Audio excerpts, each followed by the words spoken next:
Hey everyone, today we are talking about the things that you need to know about relocating to Maryland, and we're getting started right now.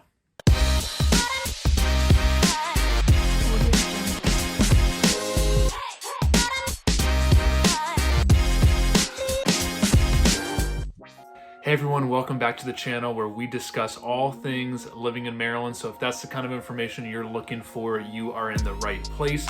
If you ever have any kind of real estate questions, I love taking your calls, answering any of your questions about buying, selling, or renting here in the Central Maryland area. Today, we are discussing the things that you need to know about relocating to Maryland, and let's jump right into it. Okay, first thing I want to talk about is schools. I get calls all the time from people coming from out of state, and they're asking about areas that have the best schools and kind of what that looks like. So Maryland does have pretty good schools.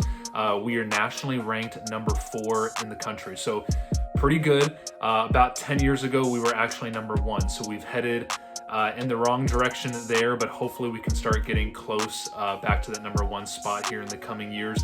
Overall though, number 4 is not a bad spot to be. Maryland's also got a ton of options of different charter schools, private schools, so if public schools are not meeting what you're looking for, I would definitely start looking into that as well. So the info that I'm going to be giving you here about Maryland's public schools, I am getting from a website called greatschools.org. This is an awesome resource and website to get a ton of information on the schools. You can search by zip code, address, county, town, or city. So you can just kind of do some research on your own as well, and I will make sure that it's in the description below, so you can make sure to find it there. So this website gives you reviews by parents. It gives you ratios of student to teacher ratios, counselor to students, just so you can kind of see what all that looks like.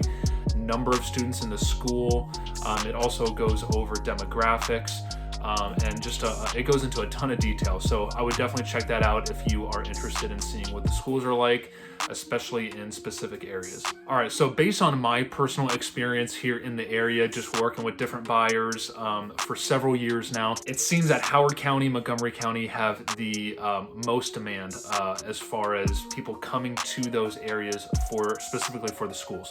So I would say in general, if you're targeting a specific part of Maryland for the schools, I would definitely check out those 2 counties. They are extremely well funded and they are highly sought after by people here in the state. So the national average of student to teacher ratio is 16 to 1. In Howard County, Maryland, the public schools have a 12 to 1 student to teacher ratio. Also, 88% of Howard County's teachers have 3 or more years of experience teaching in the county. In Montgomery County, there's a 14 to 1 student to teacher ratio, and 87% of Montgomery County teachers have 3 or more years of experience teaching in Montgomery County. Also, Howard County and Montgomery County have roughly 340 students per counselor in both counties.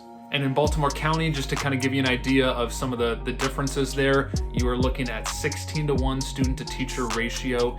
Only about 80% of the teachers have 3 or more years of experience. And the number of student to counselor ratio almost doubles, close to 775 students per counselor in Baltimore City. Okay, next, let's talk cost of living and see how Maryland compares nationally. So groceries, you can expect Maryland to be about roughly 5% higher or more expensive than the national average. The cool thing is that here in Maryland, groceries are exempt from sales tax. That's about the only thing that is. So you can expect a little break there. We are starting to see in different counties plastic bag tax come up. It's about 5 cents per bag. So you're seeing a lot less people use plastic bags and just using paper bags that they bring in themselves. Healthcare in Maryland is about 12% less than the national average. So you can expect your insurance and your healthcare costs to drop a little bit if you are coming from outside of the state. Housing in Maryland is roughly 28% higher than the national average. So with all the jobs that we have here in Maryland and tied to DC, you are going to want to expect that higher cost of living, specifically when it comes to housing. And utilities compared to the national average, Maryland is just about 5.5% higher than the national average. You are starting to see more and more solar come into the state, but it is still relatively a low percentage of the actual rooftops that we have here in the state. So you're still seeing a lot of just electricity through BG&E, Baltimore Gas and Electric, and Pepco, which is going to service Montgomery County, parts of PG County near DC, and you will see a lot of natural gas and propane and oil still here throughout the state of Maryland. Okay, let's talk highways, traffic. What can you expect there? So I grew up in LA, so I know what traffic looks like, and I guess that's kind of what I compare it to. So I'm gonna give you some ideas of what to expect there. Baltimore and DC both have beltways. They're basically circular highways that just circle the city. So DC's beltway is called 495. Baltimore's beltway is called 695. They both have traffic all throughout the day. Baltimore's is not as bad, but parts surrounding 95 tend to bottleneck anytime throughout the day, and they're constantly doing construction, it seems like, on Baltimore's beltway 695. So that's something that you want to be prepared for there. With COVID, it has been not as bad, but it is noticeably in the last couple months starting to kind of pick back up. DC's beltway and DC's traffic is as bad as I've seen anywhere. So you want to expect traffic on that beltway anytime throughout the day. It's tough to avoid it. Highways running north and south from DC to Baltimore, you're looking at 29, 295, 95, and 97. For the most part, they move pretty well. 29's got a good amount of lights in the southern part, so that's gonna hold you up a lot. So you're gonna wanna probably head towards 95 if you're looking to move a lot more, running north-south from DC to Baltimore. 95 also has 4 to 5 lanes compared to 29 only having 2, as well as 295 only having 2, sometimes 3 lanes. So those two are not gonna move nearly as fast as 95. 97 cuts more from Baltimore down to Maryland's capital, Annapolis. That moves pretty well. There's not usually a ton of traffic there, so you can expect to move pretty well on that highway. 70 and 100 are some of the larger highways running east-west. 100 moves pretty good, but you can expect some backup there heading through areas of Anne Arundel County and Howard County. And then 70 can back up a little bit as you're heading to Baltimore's beltway.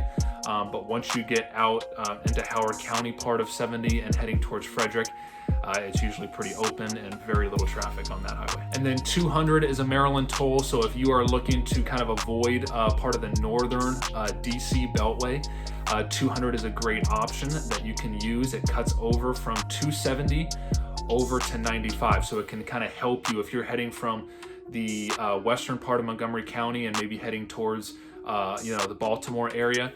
That's something that I would definitely check out to avoid getting on 495. Next, let's talk a little bit about weather. Weather is pretty mild here in Maryland, so it's definitely nothing like the Northeast or the Midwest. We definitely get some cold and some heat in the summer and winters. Winter is probably the biggest variable, so we can get anywhere from several snowstorms in a winter to very little. So for example, last winter we really didn't get any accumulated snow at all. This year we have had a few 2 to 3 inches. A lot of times it only lasts 1 to 3 days before it gets warm again and just melts it all away. In Maryland, I would expect some ice though. This is going to be the most common thing that we get year in and year out. It's the thing that will cancel school the most. So if it's hovering around 32, which it will a lot, the schools don't mess around. If there's any kind of precipitation, any kind of ice, they're going to go ahead and cancel school that day, or at least a half day. It's very common. So you're going to see more snow days from ice than actual snow, and that's something that you don't want to expect coming here to the area. Last but not least, there are a ton of things to do here in Maryland, so just want to go over a few of them. In Maryland, we are lucky enough to have a ton of state parks. So if you like to hike, if you like to bike, paddleboard, canoe, all that kind of stuff, you are going to have a great time here in Maryland. Just Google the state parks nearest to you. There's a ton of them. We have them all throughout the state. So that's something that I would check out. If you like to golf, you're going to find a ton of golf courses here in the area. It is more seasonal here just due to our winters, so you can usually expect those to be open from late March, early April through November time. Maryland is also fairly close to several beaches, so we are, if you're just using the Baltimore area as a reference point, we're about 3 hours from some Delaware beaches, and then Ocean City, which is your most popular Maryland beach, Every summer is almost like a tradition to head out to Ocean City. So that's something that I would definitely be prepared for and look into. It's definitely more of a touristy type of environment, specifically to Ocean City. If you're looking for something a little quieter, a little less touristy, I would head north to Delaware. You can also check out the Outer Banks, which is closer to 5.5 hours down in the Carolinas. And then Deep Creek is in Western Maryland, Garrett County, which is going to be the furthest county west in Maryland. That's a great opportunity in the winter. You can do skiing, snowboarding, so it's got all the winter kind of stuff. And then in the summer, it's a great time too. They got a huge lake, so if you like to fish, if you like to get out on the water, Deep Creek is something that I would definitely recommend that you check out. All right, everyone, thanks so much for watching. If you have any questions, any comments, feel free to leave them below, and I will do my best to get back to you as quickly as possible, and we'll see you at the next video.